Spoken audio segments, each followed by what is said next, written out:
International standards తో quality education అందిస్తుంది futuristic edu initiatives. మీరు మహర్షికి కూడా మీరు హీరోగా అనుకున్నారు కాదు కదా? నేను మహర్షికి అనుకోలేదు. మహర్షికి హీరోగా వెళ్ళినోళ్ళు నేను ఒకనున్నా. నేను కృష్ణ భగవాను మహర్షికి హీరోగా ఉన్నప్పుడు వెళ్ళాం. మాకన్నా సీనియర్ మహర్షి రాఘవ్ గారు, ఆయన అప్పటికే డైరెక్టర్ కూడా. మహర్షి రాఘవ్ గారు అప్పటికే డైరెక్టర్ కూడా అయినా కనుక ఆ షూటింగ్ మిమ్మల్ని వదిలేసి వెళ్ళిపోయినప్పుడు ఏంటి రూమ్లో కూర్చొని ఏడ్చారా? ఒక్కనే అయిపోయాను సార్ నేను. ఏడ్చారా? ఒక్కనే ఏడ్చా. ఎంత ధైర్యస్తున్నైనా కూడా, ఎంత మూర్ఖునైనా కూడా ఎడకుండా ఎందుకుంటాం? ఎందుకంటే దగ్గరికి వచ్చి అలా కరెక్ట్గా 2 days ఉందనగా. నరేష్ గారికి మీ మధ్య ఈ టాపిక్ ఎప్పుడైనా వస్తుంటుందా? వచ్చిందా? ఇది వంశీ గారే ఒకసారి పేపర్లో చెప్పాడు, ఇలా శివాజీని అనుకున్నాం. హీరో నరేష్ గారికి మీకు ఎప్పుడైనా వచ్చిందా టాపిక్? ఈ ఇష్యూ రాలేదు కానీ మొన్నటి విషయం వచ్చింది. మొన్న శతమానం భవతి నేనే చేయాలి నరేష్ క్యారెక్టర్. 30 ఏళ్ళ తర్వాత మళ్ళీ నేను దిల్ రాజు గారు 2 నెలల క్రితం అడ్వాన్స్ ఇచ్చారు, కాస్ట్యూమ్స్ అయిపోయినాయి, మొత్తం అంతా అయిపోయినాయి. నాదేమో నక్షత్రం షూటింగ్ జరుగుతుంది. వంశీని అడుగుతున్నా, వంశీ నాకు ఆ డేట్లు కావాలి, మా వంశీని, మా కృష్ణ వంశీని ఎట్లు కావాలనుకుని. మా వంశీ కూడా నీకు ఎలాంటి అడ్జస్ట్ చేస్తా. కరెక్ట్గా 2 days ముందు నరేష్ వెళ్ళిపోయాడు మళ్ళీ. అంత బాధపడలే ఇప్పుడు, ఎందుకంటే ఆల్రెడీ నేను సెటిల్డ్. అది నరేష్ చక్కగా చేశాడు. ఆ సినిమా చాలా బాగా చేశాడు నరేష్. ఆ క్యారెక్టర్ నేనే చేయాలి అది ఫస్ట్. సార్ అడ్వాన్స్ పంపించేస్తానండి అన్న దిల్రాజు గారికి. ఇంకో సినిమాలో వాడుకుంటాను మిమ్మల్ని. అలాగే అడ్వాన్స్ మిగిలింది. ఈ హ్యాపీ మూమెంట్స్ అన్నీ వదిలేసి, అంటే కష్టాలున్నా కొంచెం హ్యాపీ గుర్తు చేసుకోవడానికి హ్యాపీగా ఉంటుంది. అండ్ మీ చాలా సాడ్ మూమెంట్లో మీకు యాక్సిడెంట్ అయింది. ఆల్మోస్ట్ నాకు 2 సార్లు యాక్సిడెంట్ అయింది సార్. ఈ కోమాలోకి వెళ్ళిన యాక్సిడెంట్ 3 సార్లు యాక్సిడెంట్ అయింది. ఎప్పుడు నేనే చెప్తా. ఫస్ట్ మహర్షిలో పెద్ద యాక్సిడెంట్ అయిందండి. మళ్ళీ కేజీహెచ్లోనే జాయిన్ అయ్యాం. అప్పుడు మమ్మల్ని చూడటానికి కూడా ఎవడో రాలే, ఎందుకంటే మేము జూనియర్ ఆర్టిస్టులు. అప్పుడు ఎవడో రాలే. నాకు అబ్డామన్లో గుచ్చిపోయింది. ఆ మహర్షి గారే బండి ఇలా తిప్పపోయి దటికెళ్ళి గోడ గుద్దేశాడు తెల్లగట్టు 4 గంటలకి. ఆ 4 వచ్చినా లేదు నాకు వంశీ గారు రాఘవ్ గారు గుద్దేస్తే అప్పుడు హాస్పిటల్లో జాయిన్ అయ్యాం. అప్పుడు మేమున్న, ఇప్పుడైతే లేవు షెడ్డే, అప్పుడు మేమున్న స్టామినా కానీ, అప్పుడు కరాటే అన్నీ చేస్తున్నాం కాబట్టి, ఏదో మొత్తాన్ని ఎక్సర్సైజ్ చేస్తున్నాం కాబట్టి.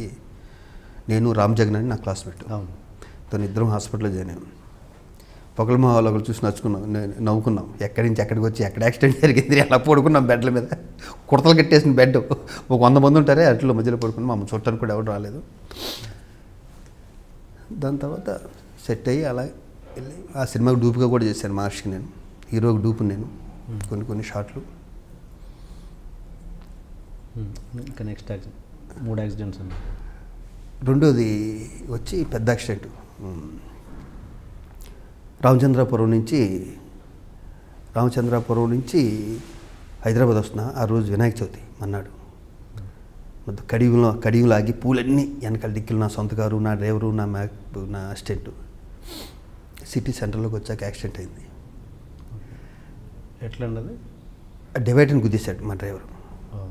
నా కారే, నా డ్రైవరే. తెల్లగట్ల 5 గంటలకి. నేను ఆర్టిస్ట్ కాబట్టి బతికి బయటపడ్డాను. ఎందుకంటే కారు నుంచి బయటపడిపోయాను. కారు అంతా చెత్త. మా డ్రైవర్ 2 కళ్ళు బయటపడిపోయినాయి. 2 కళ్ళు బయటపడిపోయినాయి ఆన్ ద స్పాట్లో. స్పాట్ డెడ్ అతను? లేదు, ఆయన ఇంకెక్కడ దెబ్బలు తగలే. ఆ గుద్దురికి 2 కళ్ళు ఊడిపోయి పడిపోయినాయి కింద. నేను ఇంతవరకు వేరే వినలేదు కూడా అలా జరుగుతాయని. అసిస్టెంట్స్కి ఏమో 2 కాళ్ళు ఇరిగిపోయినాయి. నాకు లెఫ్ట్ సైడ్ మొత్తం కంప్లీట్ ఇదైపోయింది. ఇండస్ట్రీ అంతా నా గురించి ఇది 14 years అవుతుందేమో. మొత్తం ఇండస్ట్రీ అండి నన్ను బతికిని తీసుకొచ్చారు, నా ఫ్రెండ్స్, ఇండస్ట్రీ అంతా కలిపి. ఇప్పుడు డ్రైవర్ డ్రైవర్కి లేదు, కళ్ళు లేదు పాపం. డాక్టర్ రాజశేఖర్ గారు కూడా అప్పుడు వచ్చి చాలా ట్రై చేశారు డాక్టర్ కాబట్టి. అంటే ట్రై చేయడం అంటే ఆయన తెలిసిన డాక్టర్స్ ఉంటారు కదండి, ఆ ఫీల్డ్లో ఉన్నారు కాబట్టి. డాక్టర్ రాజశేఖర్ గారని, చిరంజీవి గారు, దాసనాండ గారు, మోహన్ బాబు గారు. నేను వాళ్ళ ఇంట్లో మనిషికి అయినట్టే ఫీల్ అయ్యాను ఇండస్ట్రీ అంతా. నేను అది గర్వంగా చెప్పుకుంటా. నాకు అంటే 14 ఏళ్ళ క్రితం కూడా నాకు అంత మంచితనం ఉంది. నేనంటే అంత ఇష్టపడే వాళ్ళు ఉన్నారు ఇండస్ట్రీలో. అప్పుడే అది ఇన్సిడెంట్లో నుండి కోమాలోకి వెళ్ళింది మీరు? అప్పుడే 13 రోజులు కోమా. కళ్ళు మూసుకున్నాక చిరంజీవి గారు అన్నారంట ఆ డాక్టర్స్తో, శివాజీకి ఒకసారి మెలకు వచ్చినప్పుడు చెప్పండి, నేను వస్తాను. నిన్న కూడా ఆయన దగ్గర గుర్చేసాను. ఇదే వ్యక్తి తననే ఉంటే చిరంజీవి కళ్ళు తెరవగానే ఎదురుగున్న ఆయన, వదిన ఉన్నారు, ఇద్దరు ఉన్నారు. ఇష్టమైన వ్యక్తి ఎదురుగున్న కాన్ఫిడెన్స్ ఎందుకు రాదు, ఎందుకు బతకం న్యాచురల్గా. నాకు ఈవీ సత్యనారాయణ నీ అంత కాన్ఫిడెన్స్ ప్రపంచం ఎవరికి ఉండరా, నువ్వు బతికేస్తావు నాకు తెలుసు అన్నాడు ఈవీ సత్యనారాయణ. నాకు చాలా కాన్ఫిడెన్స్, చాలా కాన్ఫిడెన్స్, చాలా మొండోని, చాలా మంచోని, చాలా దుర్మార్గుని. దుర్మార్గుడు ఏ టైపు?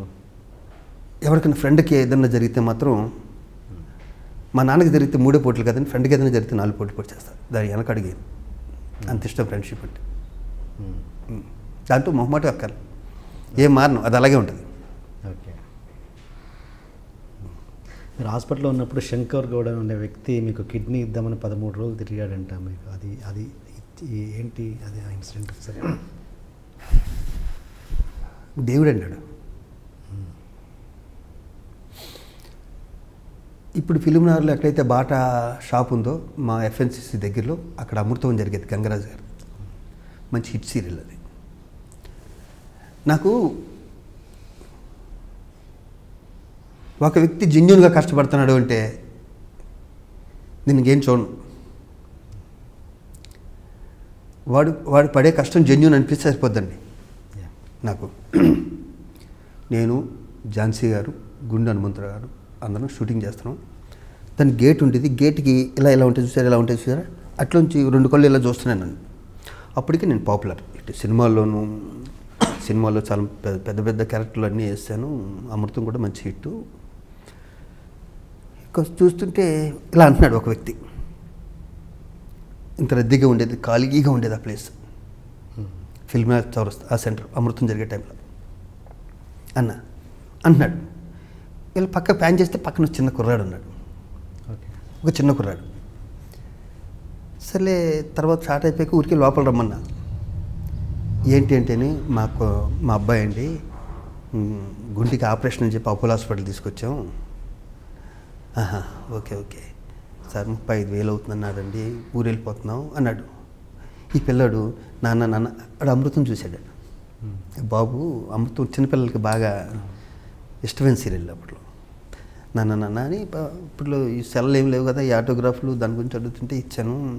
మరి ఊరు వెళ్తే దొరుకుతాయి నీకన్నా చాలా క్యాజువల్గా. ఇటు ఝాన్సీ గారు ఉన్నారు, హనుమంతరావు ఉన్నాడు. లేదన్న, మరి లేకపోతే ఎలాగైనాను, అది అర్థం కావట్లేదు అన్నాడు. నిజంగా ఆపరేషనా అన్న, నిజం సార్ అన్నాడు. నాకు గంగరాజు గారి మిస్సెస్ నాకు రోజుకు 10,000 అండి అప్పుడు అమృతానికి, నెలకోసారి ఇచ్చేవారు. గంగరాజు గారు మిస్సెస్ చెక్కు అంతకుముందే ఇచ్చారు నాకు. నేను 35,000 ఇస్తే బతుకుతాడు ఇతను అన్నా. బతుకుతాడు అన్నాడు. నేను ఇస్తాను ఈ 30,000 అనగానే వచ్చేయి ఇలా పడింది. హనుమంతరావు చేయి. ఇంక నేను చెప్పాను కదా, నాకు ఒక బ్రెయిన్లో ఒకటి వచ్చిందంటే ఇంకెవరి మాట అన్నాను. 30,000 ఇచ్చేసానండి. 35,000 మా అసిస్టెంట్కి ఏదో ఫోన్ చేసి మొత్తం డ్రా చేసేది. అతనికి అయితే 30,000 అందజేశాను వితిన్ 1-2 అవర్స్లోనే. అతను వెళ్ళిపోయాడు. నా తోటినట్లు చిన్న క్లాస్ స్పీకర్, బుద్ధి లేదు నీకు, అదేని మరి నాకు జెన్యూన్ అనిపించాడు అబ్బాయికి, నీ పొంద జెన్యూన్ అనిపించాడు అన్నారు. లేడండి, మళ్ళీ రాలే. 2 నెలలు అయిపోయింది, 3 నెలలు అయిపోయింది, ఆ వ్యక్తి కనిపించలేదు. 35,000 నాకు చాలా ఎక్కువ. నేను ఒక అపార్ట్మెంట్లు కొనుక్కున్నాను అంతే, ఇంకా దానికి ఇన్స్టాల్మెంట్లు కట్టాలి ఉంటాయిగా.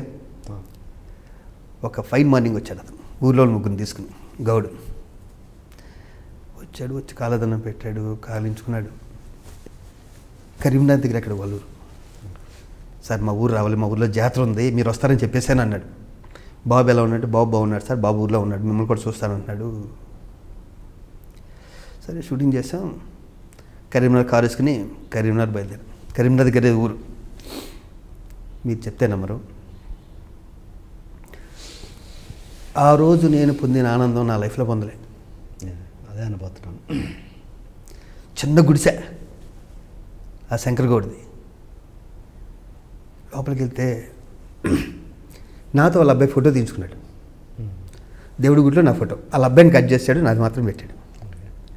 కళ్ళు ఓపెన్ చేశాడు. మొత్తం ఊరంతా ఆడ డప్పుల మూతలో ఉంది.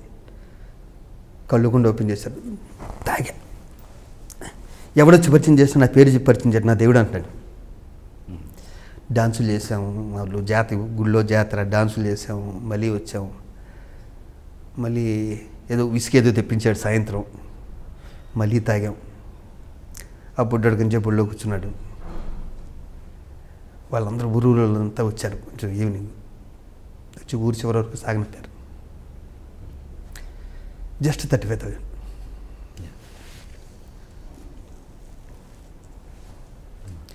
ఆ వ్యక్తి కిడ్నీ నాకు యాక్సిడెంట్ అయింది తెలిసి కిడ్నీ ప్రాబ్లం వచ్చిందని ఎవరో చెప్తే తెలియకుండా, చదువులేదు కాబట్టి, మా సార్కి నేను కిడ్నీ ఇస్తాను అని ఆ 13 రోజులు అక్కడే ఉన్నాడు.